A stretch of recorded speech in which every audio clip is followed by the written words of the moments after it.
नमस्कार दोस्तों। एक बहुत ही इंटरेस्टिंग टॉपिक पे डिस्कस करेंगे, गेटिंग इनटू योर कैरेक्टर।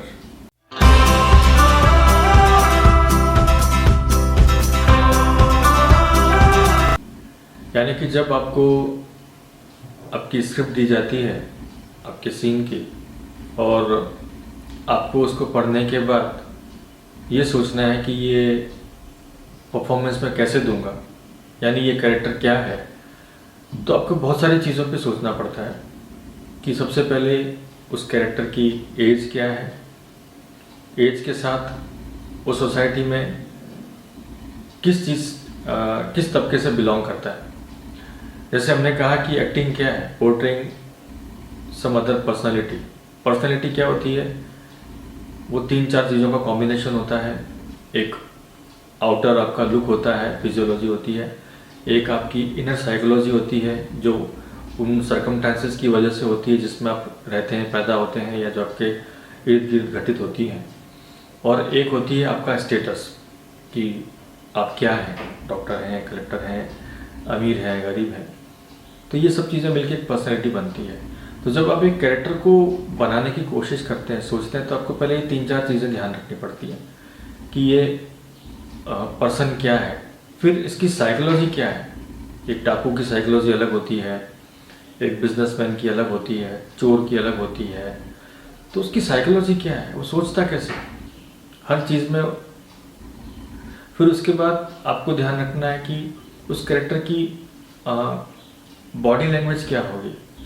इसमें आपको आपका जो इमेजिनेशन पार्ट है वो हेल्प करेगा कि इस तरह के कैरेक्टर्स अगर आपने कहीं देखे हों लाइफ में, टीवी में, कहीं पर भी, तो आपको थोड़ी सी इंस्पिरेशन उससे मिलेगी। बहुत सारी चीज़ें आपको अपने आप भी सोचनी पड़ेंगी कि ये कैसे हो सकता है, कि उस कैरेक्टर की चाल ढाल कैसी होगी, हाव भाव कैसे होंगे। वो जब आपका डेफिनेट हो जाता है, उसके बाद उसके कॉस्ट्यूम में एक डिपार्टमेंट अलग होता है, वो उस पर वर्क करता है कि आपको पूरा एक आउटर लुक दे दे, कॉस्ट्यूम्स और जो मेकअप है उस कैरेक्टर को बनाने के लिए, जो एक आपको हेल्प करेगा उस कैरेक्टर को परफॉर्म करने के लिए। वो लोग अपना काम करेंगे। उसके बाद आएगा कि जब आपको आपके डायलॉग्स देने हैं, तो आपकी डायलॉग डिलीवरी का स्टाइल क्या होना चाहिए।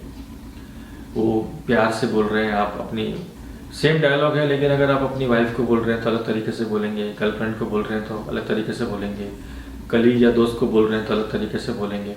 ये सारी चीज़ें हम लोग जब प्रैक्टिकल सेशंस पे जाएंगे तो हम आपको दिखाएंगे कि सेम डायलॉग का बोलने का तरीका अलग हो जाता है। तो आपको वो डिफाइन करना है कि आप वो डायलॉग किसको बोल रहे हैं। उस हिसाब से उसकी आपकी डायलॉग का पिच डिसाइड होगा, स्पीड डिसाइड होगी, वॉल्यूम डिसाइड होगा।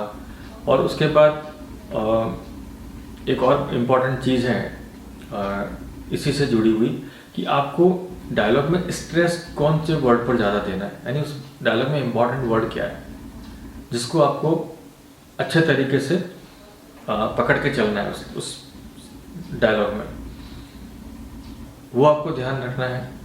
फिर आपकी इंटरपर्सनल केमिस्ट्री क्या है दूसरे कैरेक्टर्स के साथ, वो आपको थोड़ी सी देखनी है। तो बेटर क्या होता है कि कई बार अब जैसे जैसे प्रैक्टिस हो जाएगी, तो आपकी ये आदत बन जाएगी कि आप तुरंत कैरेक्टर में आ जाएंगे और कैरेक्टर से बाहर निकल जाएंगे। और जैसे कैरेक्टर ने बोला शॉट रेडी, आप तुरंत कैरेक्टर में आके परफॉर्म करने लगेंगे अपने कलीग्स के साथ। लेकिन अगर आप नए हैं तो आपको प्रॉब्लम होगी, क्योंकि जो दूसरा कैरेक्टर है उसकी आपकी मुलाकात नहीं है, दोस्ती नहीं है, बातचीत नहीं है, और एक इंटीमेट सीन करना है या बहुत ही ज़्यादा डायलॉग वाला सीन करना है, तो आप शायद उतना कंफर्टेबल नहीं हो पाएंगे। तो आपको पूरा ये इमेजिन करना है साथ में कि ये सीन जब परफॉर्म होगा तो सामने वाला इस तरह से बोल रहा होगा। आपको थोड़ा मन में ऐसे सोच के रखना पड़ेगा, और वो कुछ अलग तरीके से भी बोल सकता है, उसके लिए भी तैयार रहना पड़ेगा। क्योंकि आपको परफॉर्मेंस में सामने वाले को सुनना बहुत ज़रूरी है कि वो क्या बोल रहा है। कई बार होता है कि उसने अपना डायलॉग चेंज करके बोल दिया, तो आपको भी सुन के उसका आंसर देना है।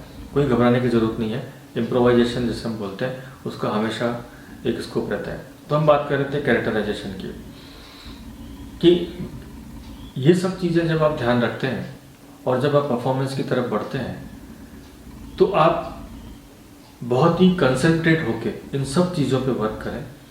और बेटर ये रहेगा कि सीन से थोड़ी देर पहले आप अपने कैरेक्टर में आ जाए, यानी उस कैरेक्टर की तरह सोचना शुरू करें, चलना शुरू करें, इमेजिन करें कि उसका सोशल स्टेटस क्या है, उसकी हालत क्या है, अच्छी बुरी जो भी है, और वो ये सीन का पर्पस है, उसमें उस सीन में वो क्यों आया, इस सीन में उसका पर्पस क्या है, वो आपको देखना है। वो सीन में कहाँ से आ रहा है, पहले वो कहाँ था, उसको आपको जानना है। वो दूसरे कैरेक्टर्स पहले कहाँ थे, क्योंकि लाइफ तो चल ही रही है और आप एक बीच में सीन कर रहे हैं। प्लस आपको ये भी ध्यान रखना है इस सीन के बाद क्या होने वाला है, आप और वो दूसरे कैरेक्टर्स कहाँ जाने वाले हैं। तो जब आप थोड़ा 5 मिनट इस चीज़ों के बारे में सोचना शुरू करेंगे तो धीरे धीरे धीरे धीरे आप अपने कैरेक्टर में आना शुरू होंगे। और जैसा कि मैंने आपको बताया कि कॉस्ट्यूम्स, मेकअप, ये लोग आपको पूरा सेट कर देंगे। आपकी डायलॉग डिलीवरी रेडी है, आपने पूरा सब समझ लिया है, अपनी ऑब्जर्वेशन, इमेजिनेशंस को यूज़ किया है, कंसंट्रेशन को यूज़ किया है, तो कैरेक्टर में आना कोई ज़्यादा मुश्किल नहीं है। और आप कोशिश करें कि कुछ देर पहले इस चीज़ों पे वर्क करना शुरू कर दें, सीन शुरू होने से पहले।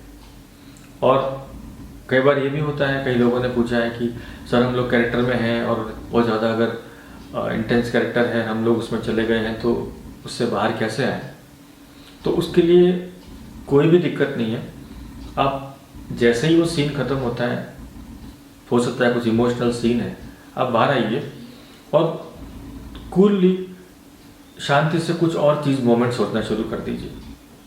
कोई भी दूसरा मोमेंट आपकी लाइफ का, या कोई म्यूज़िक है या कोई दूसरा सीन है, और आप कोशिश करें कि आपका ध्यान स्लोली चीज़ से बाहर निकल जाए। अगर आपको कुछ दूसरा काम करना है या दूसरी जगह जाना है, अगर आपको उसी सीन में आगे परफॉर्मेंस करनी है तो बेटर है आप उसी कैरेक्टर और उसी सिचुएशन पे, इमोशन पे फोकस करें। और अलग अलग इमोशंस जो हम डिफाइन करते हैं, जिसमें कहा गया है कि 9 रस होते हैं, हास्य रस है, वीरता का रस है, प्रेम रोमांस का रस है, ये सारी चीज़ों पर हम एक अलग से वीडियो है हमारा, उस पर बात करेंगे कि आप एक ही चीज़ को उन अलग अलग मोड्स में या अलग अलग रस में कैसे कम्युनिकेट करेंगे। ये भी एक बहुत इम्पॉर्टेंट है जो आपको डायलॉग डिलीवरी में काम आता है, लेकिन अल्टीमेटली ये सब चीज़ें मिलकर उस कैरेक्टर को बनाती है। तो एक कैरेक्टराइजेशन के लिए आपने देखा कि आपको कितनी तैयारी करनी पड़ती है, और तब जाके आप एक छोटा सा 2 मिनट का भी सीन करते हैं तो वो इफेक्टिव लगता है, वो सच्चा लगता है, वो उसमें कन्विंसिंग लगता है कि नहीं, ये इसका जो भी गेस्चर है, पोस्चर है, उसका लुक है, वो जस्टिफाई कर रहा है। आपने देखा छोटे से सीन में कभी कभी आर्टिस्ट बहुत कमाल कर जाता है। तो इन चीज़ों पर ध्यान रखते रहिए। Thank you.